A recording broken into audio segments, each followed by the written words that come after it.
morning, students.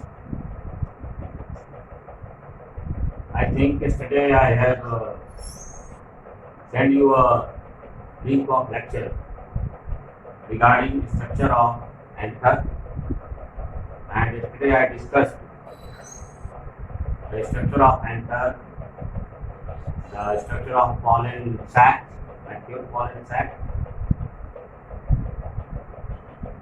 So in that reference, today I will discuss about the process of formation of male gamete. The male gamete in case of plant, they are known as pollen grains, and we also call them as male gametophyte.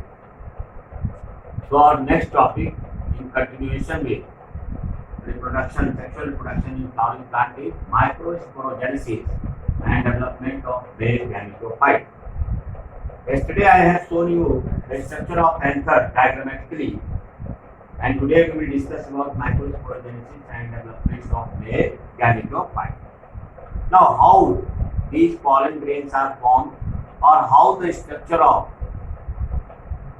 pollen sac and formation of pollen grain takes place inside the anther, that we are going to discuss.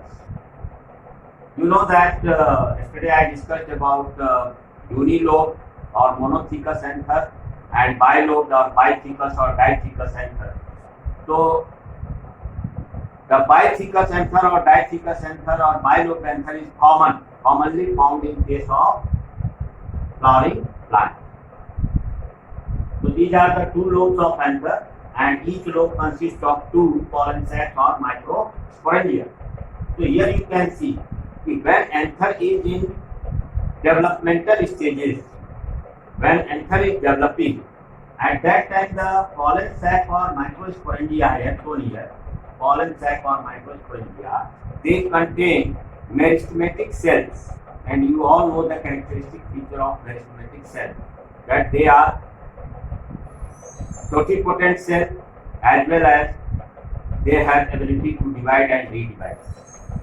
So in immature stage, or when anther is developing, when pollen sacs are developing, at that time pollen sac or microsporangia contain meristematic group of meristematic cells which is known as archisporial cells.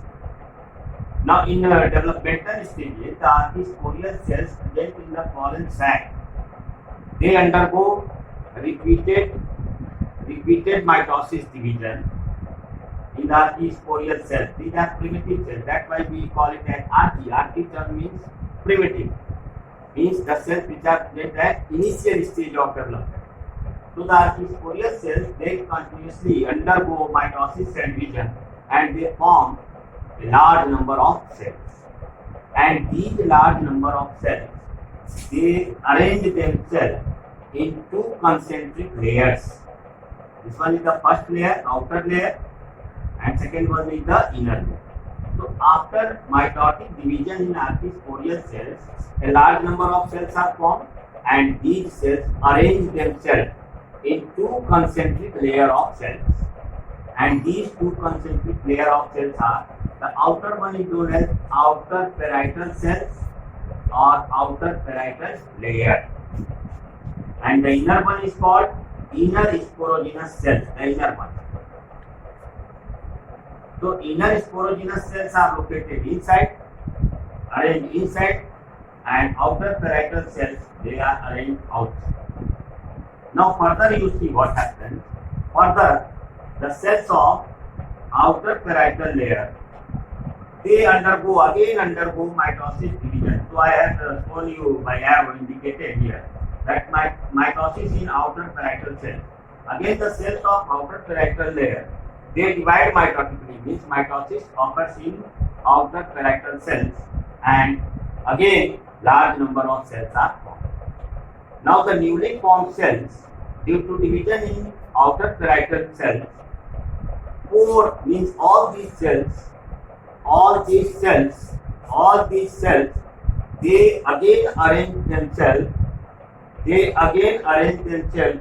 in four concentric layers.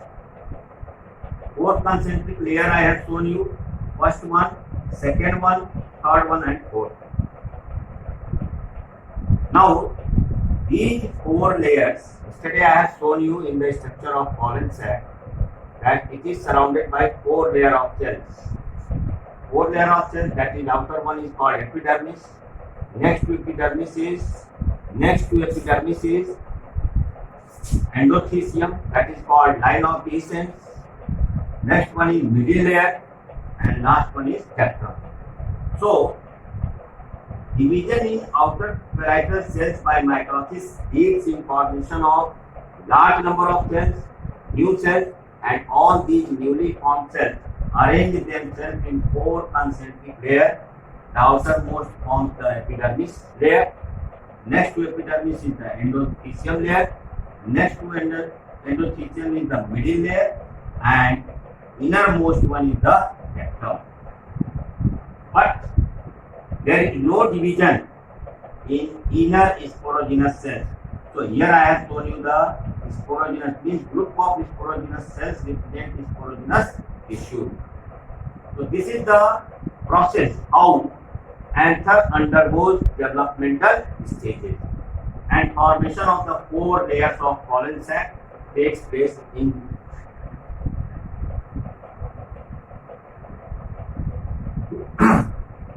so in this manner the pollen sac develops and it gets surrounded by four concentric layers. These are epidermis, endothecium, middle layer, tectum, but there is no division in the inner sporogenous cells or sporogenous tissue. Next developmental stages we will discuss in our next lecture. Good day.